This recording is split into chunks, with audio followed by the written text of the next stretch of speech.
งานแต่งวันนี้นะคะ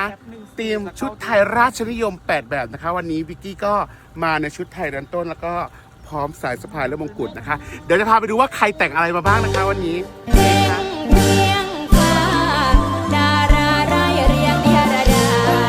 ส่องแสงสวัยโอภาสงามภากาศเปิดม่านเม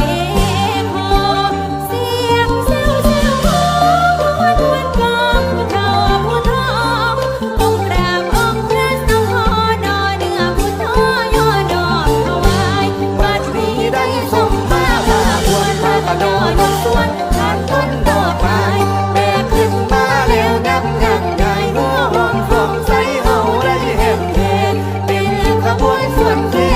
หาพี่แต่มวนไปหนาสู่พาทิ้งเหตุเพื่อยไปบนย้อนแย่ดอนเย็นบ่ละเอเจ้าใส่ทองบอตุ้มตุ้มมงตุ้มตุ้มมงตุ้มตุ้มมงละตุ้มมงตุ้มมงตุ้มตุ้มมงตุ้มตุ้มมงตุ้มตุ้มมงละตุ้มม